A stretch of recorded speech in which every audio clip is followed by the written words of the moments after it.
आपने ये जो कपड़े पहने हैं इसका मूल्य कौन निर्धारण करता है? ये जो मोबाइल है इसका मूल्य कौन निर्धारण करता है? जो उसे बनाता है वही करता है ना। तो जब किसान गन्ना बनाता है, जब अनाज उगाता है, तो उसकी कीमत कौन निर्धारण करना चाहिए? किसान को, लेकिन नहीं करना चाहिए। इसलिए ये कानून कहता है कि आपके जो प्रोडक्ट होगा, आपकी जो फसल होगी, उसका मूल्य निर्धारण करने का जो काम होगा वो लाला करेगा। वो नहीं लेगा आपका 50 रुपए भी, वो कहेगा ये फीका गन्ना है, इसको नहीं मैं लूंगा। वो कह नहीं सकता ऐसा। स्वामीनाथन की एक रिपोर्ट कहती है कि धान को 1 क्विंटल धान को उगाने में 3600 रुपया खर्च होता है किसान का, तो उसको कितना मिलना चाहिए? 1 क्विंटल धान को उगाने के लिए 3600 रुपया खर्च होता है। आप देख लीजिए, पहले पौध बोते हैं बीज को, फिर पौध उखाड़ते हैं, फिर उसको लगाते हैं, फिर उसमें खाद डालते हैं, कितनी बार निराई करते हैं। मैं भी किसान का बेटा हूं। 3600 रुपया 1 क्विंटल धान में चावल बनाने में आपका खर्च होता है। और आपका कितना रेट है अभी? धान का क्या रेट है जी? 1500-1600 रुपया। मतलब आपका आधा मूल्य मिल रहा है। और स्वामीनाथन की रिपोर्ट क्या कहती है? किसान को जितना उसका खर्च होता है 1.5 गुना मिलना चाहिए। अरे कम से कम थोड़ा तो दो, बचत तो होनी चाहिए ना। तभी तो किसान खेती में अपना मुंह रगड़ेगा, तभी तो अपने खून पसीने को बहाएगा, नहीं तो क्यों उसमें करेगा वो?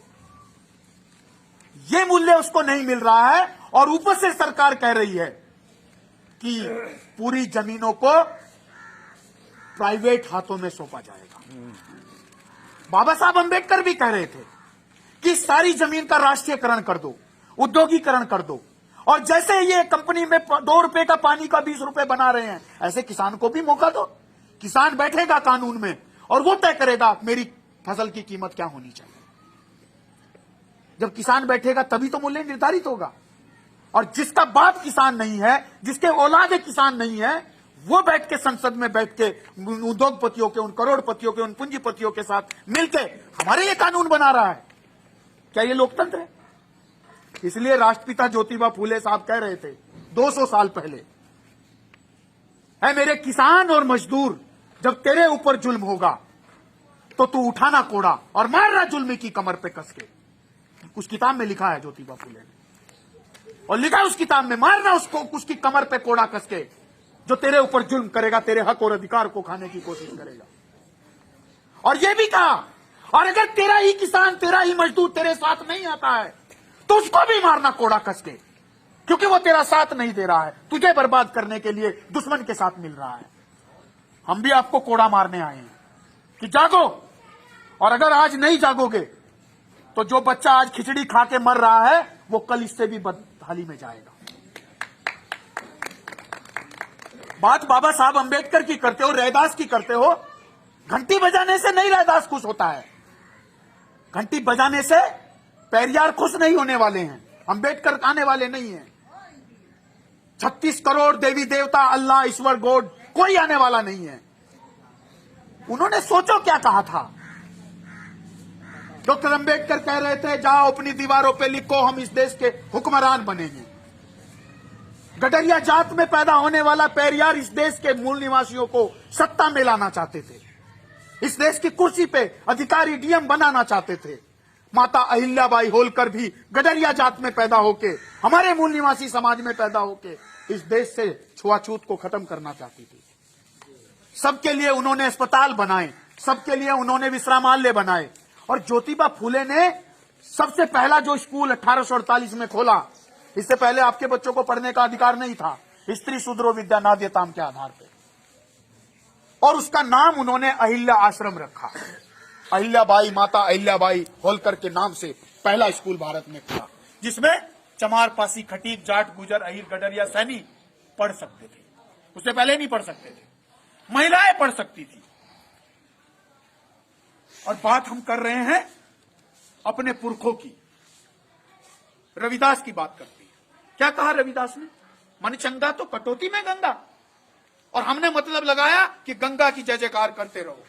इसका मतलब तो समझो, मन चंगा तो कटौती में गंगा, मतलब मन चंगा तो व्यर्थ है गंगा, किसी काम की नहीं है, कहीं जाने की जरूरत नहीं है। कहीं जाने की जरूरत नहीं है। आप बाद में बोल लेना मेरे बाद में, मैं आपको मौका दूंगा।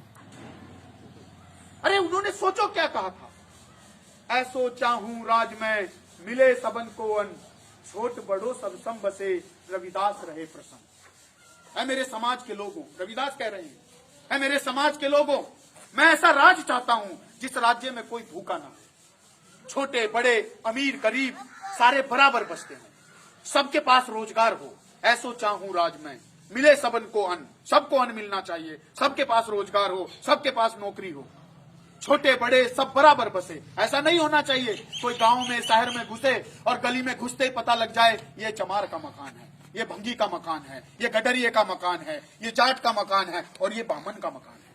नहीं होना चाहिए ऐसा। ऐसा नहीं होना चाहिए कि दूर से देख के पता चले ये मुसलमान ये हिंदू का मकान है। सारे बराबर बसने चाहिए। और अगर तुम ऐसा देश बना दो तो मुझे खुश समझना। किसने कही ये बात? जिसकी घंटी बजाते हैं हम, अभी अप्रैल फरवरी में बजाएंगे और एक साल फिर सो जाएंगे खिचड़ी खा के, हलवा खा के। क्या उसने हलवा खाने से कुछ होना था? उसने तो बताया मैं ऐसा राज चाहता हूं मिले सबन को अन्न, छोट बड़ो सब सम बसे रविदास रहे प्रसन्न। रविदास तब प्रसन्न होगा जब तुम ऐसा दे बेगम पूरा देश, बिना गम वाला देश। बताइए किसके पास गम नहीं है आज? सबके पास गम है। और कैसे बनाने का सूत्र दिया? जात जात में जात है जैसे केलन के पात, रविदास मनुष्य ना जुड़ सके जब तक जाए ना जात। जात पात के फेर में उलझ रहे सब लोग, मानुषता को खात है रविदास जाति को रोग। जाति को क्या बताया? क्या बताया? रोग बताया। और हम क्या कर रहे हैं? गर्व से कहो हम चमार हैं, गर्व से कहो हम गडरिये हैं, गर्व से कहो हम जाट हैं, हम गुजर हैं, हम अहीर हैं, हम ब्राह्मण हैं। तो होते रहो। बाबा साहब कह रहे थे एनिलेशन ऑफ कास्ट करो, जाति को बीज नाश करो। पेरियार कह रहे थे जाति को नष्ट करो। फूले कह रहे थे जाति को नष्ट करो। रैदास कबीर नानक कह रहे थे जाति को नष्ट करो। हम कह रहे हैं गर्व करो। तो अगर जाति पे गर्व करोगे तो जाति खत्म होगी कि बनी रहेगी? मतलब नाम तो रविदास का ही होगा लेकिन काम चुटियाधारी आतंकवादी का होगा। बात उसकी मानेंगे और नाम अंबेडकर का लेंगे। क्या दो नाव में चलने वाला आदमी कभी जिंदा बच सकता है? डूबेगा, मरेगा और मछलियां उसको निगल जाएगी। इसलिए एक पथ पे चलने की कोशिश करने के लिए कि अगर बात पुरखों की करनी, अहिल्याबाई होलकर की करनी, पेरियार की करनी, अंबेडकर, रैदास, कबीर, नानक की करनी है, फूले की करनी है, तो फिर एक ही रास्ते पे चलना होगा। या तो सबको बराबर अधिकार देने वालों के लिए, या फिर सबके ऊपर एक ब्राह्मण को बैठाने का राज लाना होगा। और लाओ फिर अखिलेश यादव कुर्सी से उठेगा और उसको गाय के मूत्र से धुला जाएगा। बनाओ फिर ऐसा राज। उसी राम राज्य में जिसमें शंभुक की गर्दन कटती थी, फिर तुम्हारी भी कटेगी। फिर गडरिया गाय और भैंस चराता रहेगा, चमार जूता बनाता रहेगा। 2 कौड़ी का जूता जब बनता था तब हम चमार थे, तब हम गडरिये थे। जब हम गाय चरा करके, वो भेड़ चरा करके उसके ऊन उतारते थे, जब हम उसके कपड़े बनाकर हम झुलाए थे, और तब हम बर्तन बनाते तो कुम्हार थे।